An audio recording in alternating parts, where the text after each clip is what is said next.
Ladies and gentlemen, boys and girls, welcome back to another episode of the LFGM podcast. Let's fucking go, Mets. It's week 3 of our New York Metropolitans baseball season. We've now seen some good, we've seen some bad, and last night we got to see some ugly. Matthew, how you doing, bud? I'm doing all right. I mean, I've seen better days. I'm like hitting 86, 87 on the black, but it's getting towards the middle of the plate. I'm about to get rocked soon, but that's personally.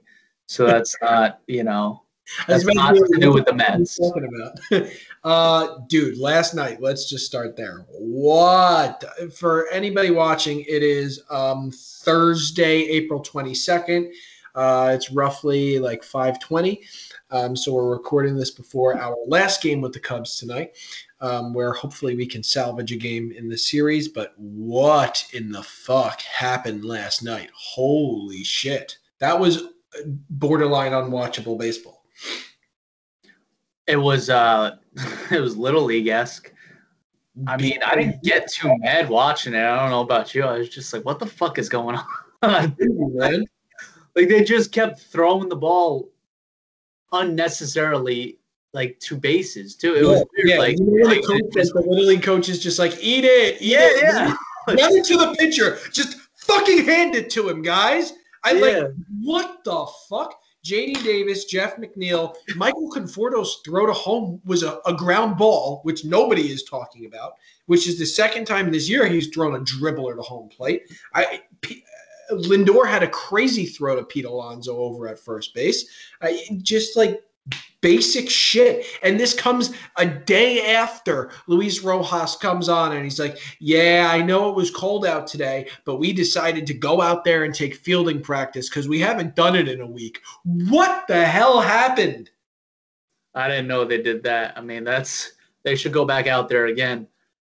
I mean, that was that was it was kind of funny and comical, but it was like, dude, just what are you doing? Just like call time even before you get it to the pitcher. Like Yeah. step one of like Little League baseball. Just go all the way back and go back to the fundamentals. It was really bad.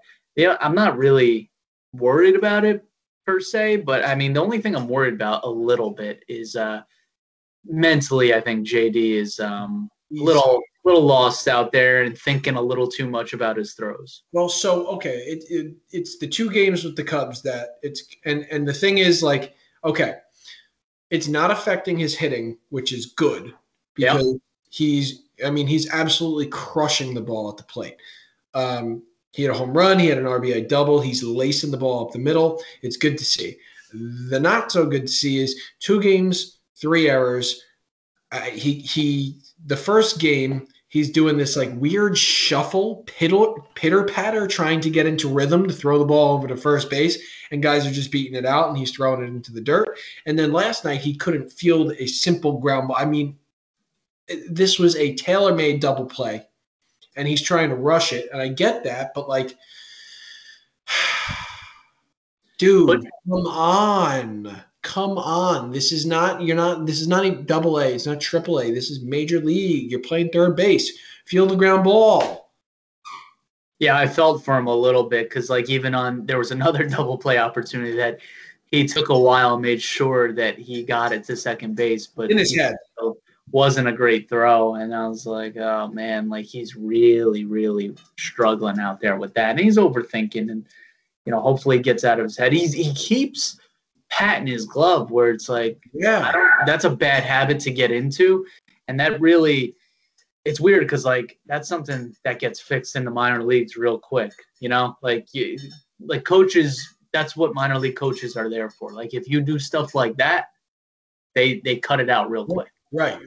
It's a bad habit, right? And we have to like expunge these bad habits. And I think the scary thing is that it wasn't just like the double clutch throw. It was the 4 shuffles to first base. It was a double clutch throw, and it was a ground ball that I mean a soft hit ground ball straight to him. He didn't have to move his feet. That hits the back of his glove and comes straight out and ends up blowing up an inning for us. But, I mean, I guess the past is the past. Like, learn from it, try to move on. He's not playing tonight. They got Guillorme starting at third base and leading off. There's no Jeff McNeil tonight. Jonathan VR is playing second base, and Brandon Nimmo is not playing center field. So Kevin Pillar in center field for us tonight. That's 2 games in a row for Brandon Nimmo. And don't tell me it's because there's a lefty on the mound. Trevor Williams is pitching, and he's a right-handed pitcher. So I have a feeling that they're not disclosing something that's going on with Brandon Nimmo right now, because he's the best hitter in the lineup right now. He's got the highest on-base percentage. He's got the highest OBP. There's no reason that he should be missing 2 games against the Cubs in a row. Yeah, you got to think like maybe early season, like, soreness or injury or something. I don't know. Like I because it is weird tonight to not have him in. As for the other moves, I'm fine with them because both of those guys didn't look too great last night. And, we do have a deep enough bench where we can trust these guys and give them at-bats and stuff. And it was, like, pretty set in stone. Like, JD was not going to be there. He needs a night. I need a night from JD. And that's my guy. I love JD Davis. He dude can hit. I was the biggest Nolan Arenado guy this offseason. You remember I was saying we got to trade for Nolan Arenado. That's the move to make. We even brought up Matt Chapman a few times on here. But, like, just the project with him is it's getting old if it's going to happen twice in a row. Like the once in a while, I understand it. I get it. And there's things that, obviously everybody can work on. But, man, that was brutal to watch. Just absolutely brutal. Yeah, he definitely needs some more work out there. But, I mean, it's weird because we probably have definitely the most errors at third base in baseball. But between him and Guillorme, because Guillorme's got a few throwing errors too. The throwing error to home? Yeah, and first I think there's one too. And we got like 6 or 7 errors, I want to say, at third base alone. Man, it's crazy. It's not good. I think this has to be like the mindset. It's got to be like, all right, like you guys got it out last night and the night before. The bats seem to be coming back around. I mean, we saw Alonso hit a fucking bomb last night. He hit it out of Wrigley Field. Hoodie Lindor with his first home run. J.D. Davis had a home run last night. So it feels like the bats are starting to come around a little bit, potentially. Last night's an anomaly in the field. Giving up 16 runs is not something that's going to happen every game. So I'm hoping, I'm very hopeful that we get at least this last game with the Cubs tonight. Lucchesi versus Trevor Williams, so we get to see what Joey Lucchesi has as a starter again. And like they better get after it from the first inning. Like they better be playing aggressive baseball tonight. Yeah, more than anything, I'd like to see some hitting, man. There wasn't. It would have been nice, even like, I was like kind of hoping, even when we were down by like 6 or 7, like, all right, well, we could score 5 or 6. 7-4. It was 7-4. They had a chance to come back. I mean, I was kind of hoping, all right, this is the inning we break out. And then Conforto rolled over. And then I was like, maybe not. He's struggling, man. He is. Yeah. He's so off balance at the plate. He's just got to. I mean, I could see them giving him a day too again, but the only way to get through it is to play, right? And so he's got these early season struggles, and we've seen it before with Conforto. He's a streaky hitter. He's too good to do this for another 2 weeks. He's going to turn it around here eventually. And same with Lindor. I think the bat's starting to heat up. We saw him hit the bomb last night. He's starting to make better hard contact with some of the pitches here. Even Alonso, I mean, the strikeouts are there, obviously, but he's already got 3 home runs. He crushed that ball last night. That ball was destroyed. I mean, it was an impressive home run. I do feel like the bats are starting to come around a little bit here. Tonight's interesting because if they come out flat against Trevor Williams first time through the order, I'm telling you right now, I'm going to have a sour taste in my mouth watching the next 6 innings. Yeah, you got to think that they're going to put some runs up tonight. I mean, with Pete, like and hearing Mets fans complain, it's fucking crazy. It's like, do you not know who our players are? Like, Pete is going to strike out a lot. Yep. That's just what's going to happen. I like to say, like, Mark McGwire type numbers, 250 average, a lot of strikeouts, a lot of home runs. You just hope he hits clutch home runs, right? But like, Yep. and like maybe he does hit like 275, 280, I don't know. But the strikeouts are probably going to be there. Yep. Those are probably not going away. I think go ahead. Things that can be fixed or changed, is the defense at third base, right? And like even with JD, we knew what we had coming in with him.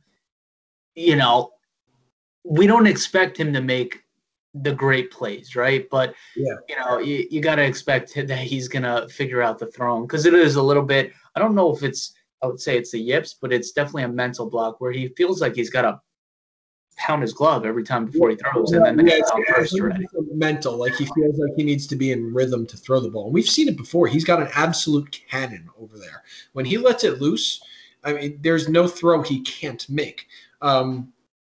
He just doesn't. I think it's like a confidence thing right now. I think it's definitely like in his head a little bit, and it's mental. As far as Alonso goes, he's going to hit the home runs. He's going to strike out. And like you said, it's going to be about clutch hitting and hitting with runners in scoring position, at least putting the ball in play sometimes. I mean, like runner on third, one out, Pete, we got to hit a sac fly, like situational hitting. Yeah. I agree with that. And I think the biggest thing with him is always going to be pitch selection. Like if I see him swinging at sliders in the dirt, I'm going to be pissed off. If he's missing sliders that are in the strike zone, like not that I can live with that, but at least you're seeing the ball better than the pitch in the dirt or the pitch that's 3 feet outside. Just pitch selection, making sure he's swinging at strikes is my big thing with him. I think he's been pretty decent with that. I mean, he's going to chase sometimes the off speed in the dirt, but I think he's been pretty decent with that. But listen, he's a big boy with a big swing, and he's going to miss, just like people continue to get on Conforto. Well, we've seen this before. This is nothing new. This is not a surprise. I mean, did I expect it to happen like first thing out of the gate? No, but like it doesn't matter when or where it happens. Like this is who Michael Conforto is. Yeah, I thought overall, like especially with last night, the pitchers got a bit of a raw deal there. David, Peterson didn't deserve all that. I don't even know what his stat line was, but it's probably not nice to him, and it's not fair. He had a perfect game through the first 3 innings. He was perfect in the Cubs order, and then that 4th inning was never in. I think he would have had, if you take the errors away, I think he pitched to like 6 or 7 outs that inning, which is insane. That's crazy. That cannot happen.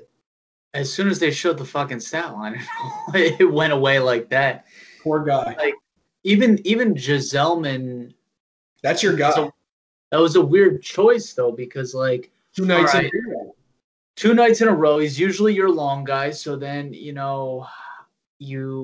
gets to 1 out, and a run did come in, or 2 runs came in. I think it's like, all right, he's just like kind of cleaning up what Peterson left off, and really what McNeil and everyone else left out there. But the next inning, I didn't expect him to go out there again, and he did, just because he pitched the night before. And I know it was early in the game, but it's like we had guys out there to throw, right? That was my only thing. Like they did bring in Hildenberger. He's the one who let up a ton of the runs. He got shit. Yeah. And they actually, I don't know if you saw this, but they optioned him back to the alternate site, and they called up Sean Reed Foley. So part of the Steven Matz trade starting to come through here with Sean Reed Foley. I guess I can't imagine him making it out to Chicago for tonight. But we got 3 games with the Nats coming up at home, and so that's going to be your that'll be Saturday, Sunday, Monday, and then that'll be Friday, Saturday, Sunday with the Nats. They're off Monday, and then they have 2 more with the Red Sox. So they have a 5-game home homestand. You're going to see Sean Reed Foley sooner or later in those 5 games. You would think. Yeah, no, maybe not though, because it's one of those things. It's like when a guy like that has options and stuff, they just sent him down for a fresh arm, maybe for Friday, Saturday, Sunday. But also, he's not going to be like, they're not going to be dying to get him working. He could very well not pitch at all this whole weekend, get optioned right back, and they're bringing someone else back. Or Batanzas gets help. It's always like that with relievers. Like even with Hildenberger, least surprising news ever. Like I knew the moment he entered the game, whether he did good or not, he's probably getting an option. Right. Because that's what happens when you got to go to your bullpen. It sucks too, like if he actually did a good job, which he did not, but like your reward for pitching well is to go back to the alternate site. Like that's happens all the time, man. Yeah, I know guys with options, but so I mean. It was an interesting week too. I mean, let's talk a little bit about the first game with the Cubs. We had Taijuan Walker lose his shit on the mound. And he was I thought he was getting squeezed a little bit, but not as much as he in the dugout thought.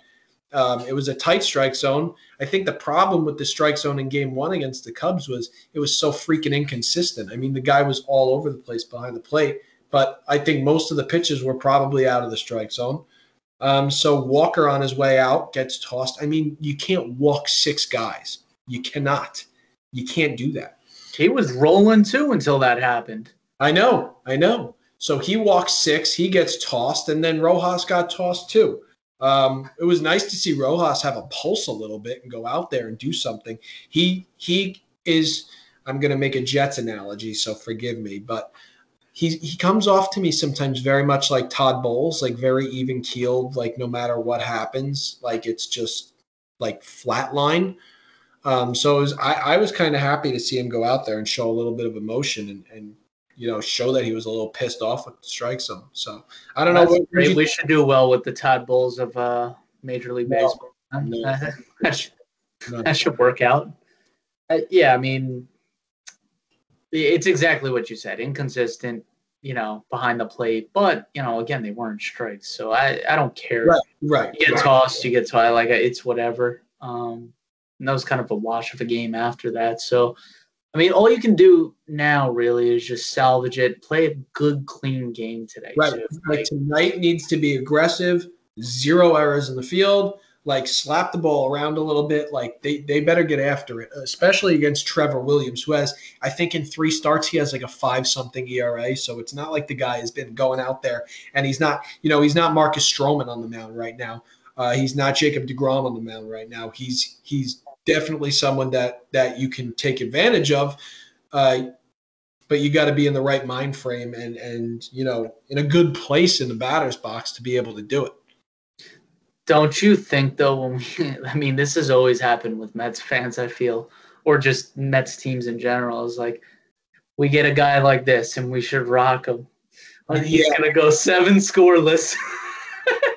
It used to happen. I feel like anytime we played, it was like, oh, Zach Duke is pitching tonight. I can't wait to watch this game. And then Zach Duke would go out there and go like 7 innings, 3 hits, 1 run, 2 walks. He's fucking Sandy Koufax out there.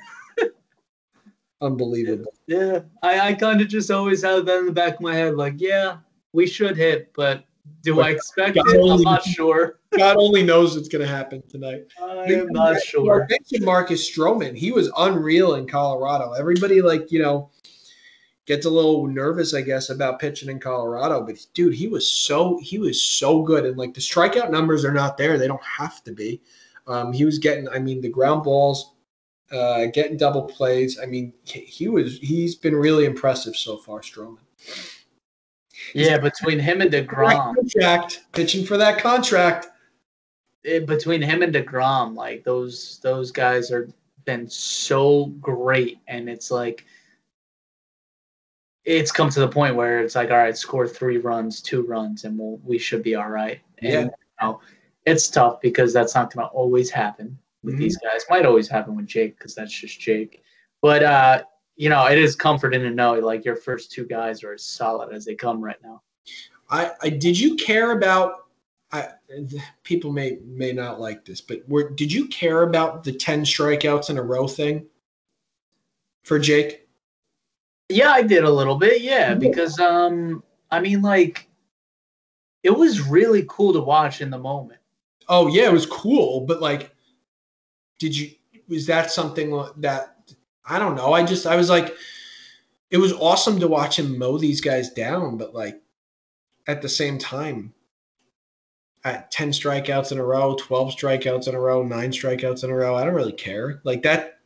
I cared a little bit. I did. Yeah. I like was let down a little bit when he gave up a ground ball. I was like, Did you think?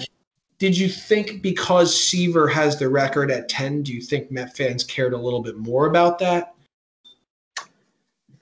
Yeah, I don't know. I don't know if which way they would go. Either way, I guess it's a Mets record, right? So, right.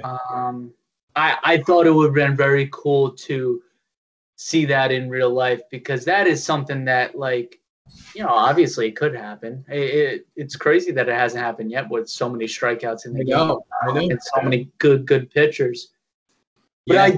I really wanted to see it, because when it was happening, I was like, and I've had these moments before with Jake, but I was like, we're never gonna see another guy like this ever again. No, he's the best of a generation. I don't know. Yeah. It could be like another 40 years, honestly. He's our Tom Brady. He's our, like, rare unicorn that, like, 20 years from now, you're going to, like, tell your kids about him and stuff. Like, oh, there was this guy that no one hit ever. And even when he didn't have his greatest stuff, all he ever did was just grind it out and get outs. Yeah. Like, he was so good. The craziest stat of that game to me was not the 9 strikeouts in a row. That was one of the 7-inning doubleheader games.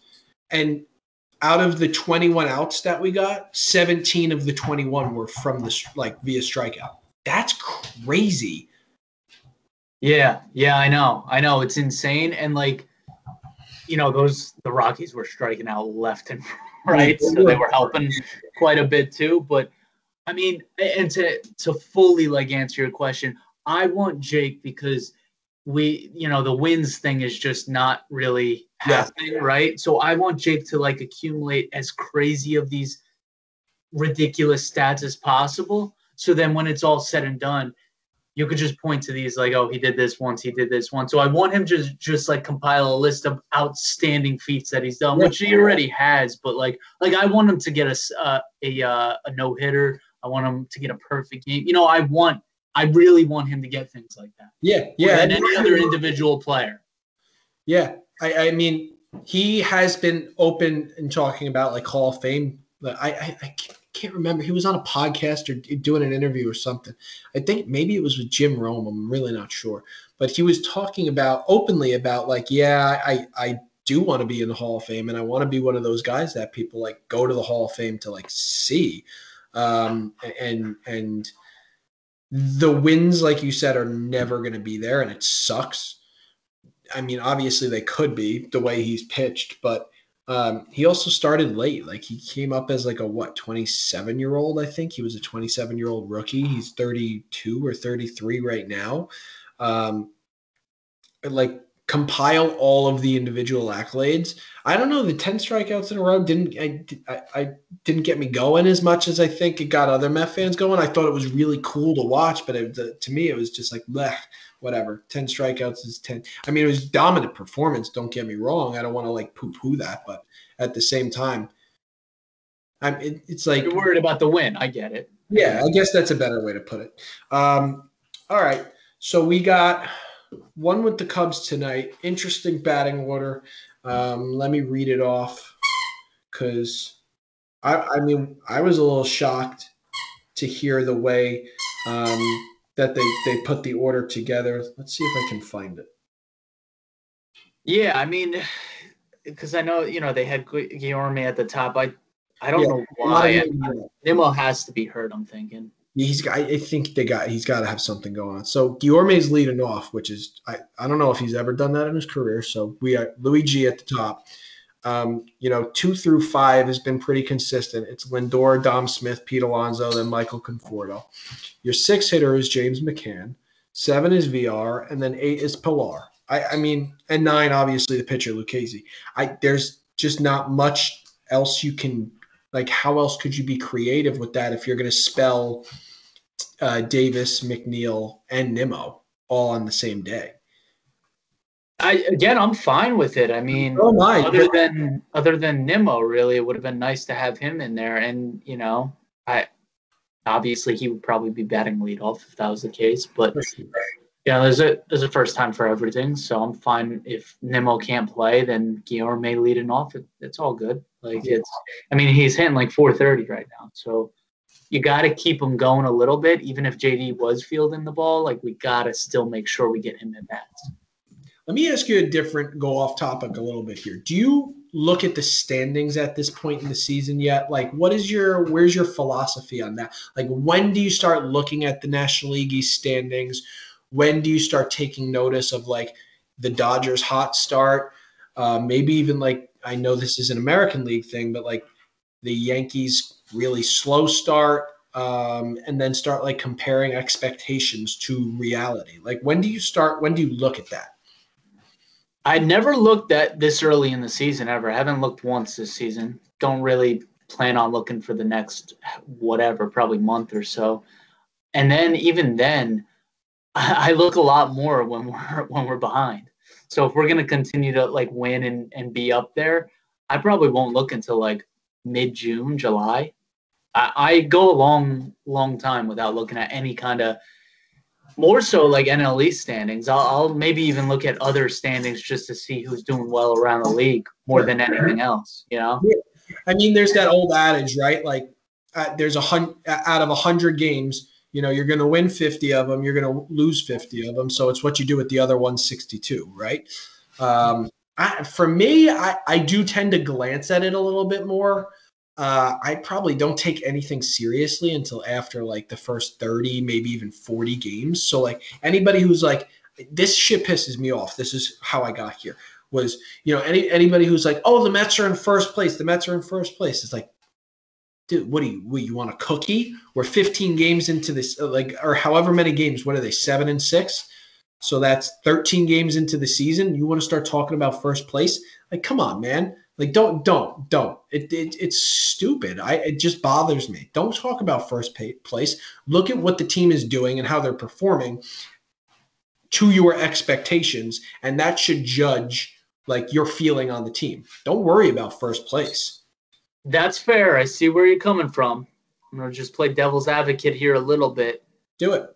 We always kind of struggle out of the gate, especially recently. So it's like, I guess, a little bit reassuring for some fans who are like, all right, well, we're not fucking 5-18 already. You know what I mean? Like, we've had some bad, like, first months of the year, or even like we've been fine in like, say, April, right? But then May, we go 5-22 or something like that. Yeah, and that one bad, I think it was like a bad June or July that they had when they won like 4 or 5 games. But I was gonna go back at you a little bit. Mickey Callaway's first year, they started off 13-3. Remember that?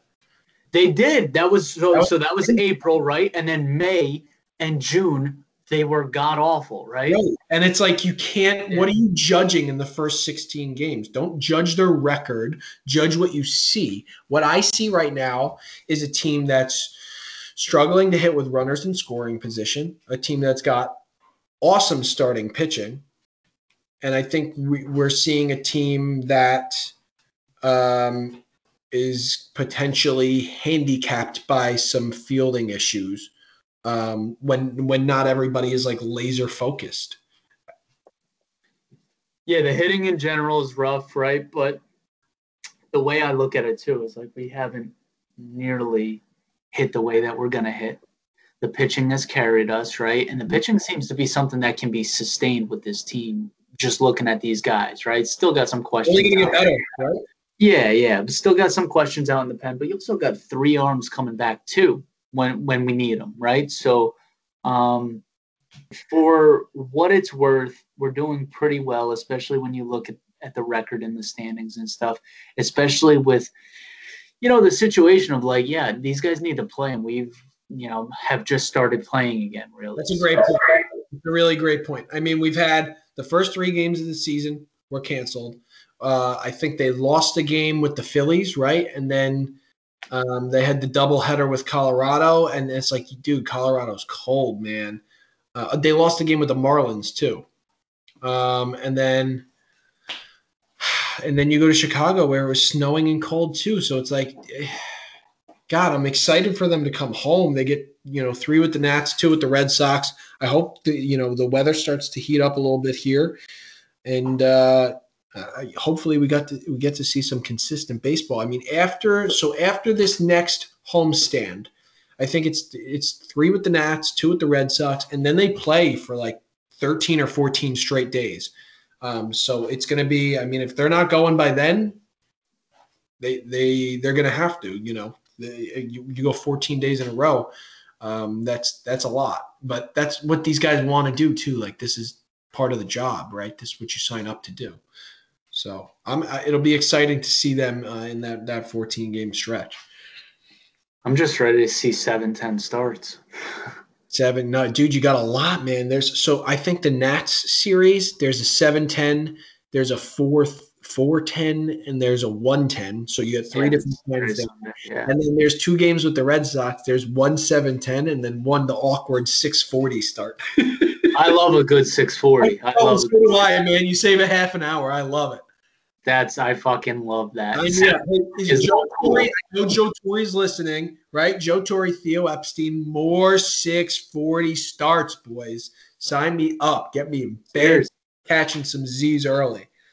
No, I agree with that. I mean, 7:40, trash, big trash. So I guess 7:40 was because Chicago's an hour behind us, so it was a 6:40 start for them. Yeah, I don't care about them though. I want it to convenience me. They should have started at 5:40 then. So it was 6:40 for us. Or 4:40. Push it, but keep pushing it. Keep going. 3:40. I don't know why 40 too. Just do like 45 or something. I don't know. You got anything else? I'm good, man. I'm ready for this game tonight. They, like I said, they better get after it this first time through the order. Yeah, I really want to see them hit tonight, and that's it. That's all. I just want to see them hit. It would be really, really refreshing if it's 10-0 by the second inning. Yep, and give Lucchesi some runs to play around with, and go from there. That would be an ideal Mets night for us. Agree. All right, man. Just make sure, if you guys are listening, make sure you like the video here. Make sure you subscribe. Make sure you follow us. You can find us at LFGM Podcast on Twitter. Matt's been tweeting out his memes nonstop lately, which I love. I think they're hilarious. And make sure you follow us. I am the meme lord. Meme lord Matt. Meme lord. Right. Any last words? Going once, going twice? Sold. Put her in the books.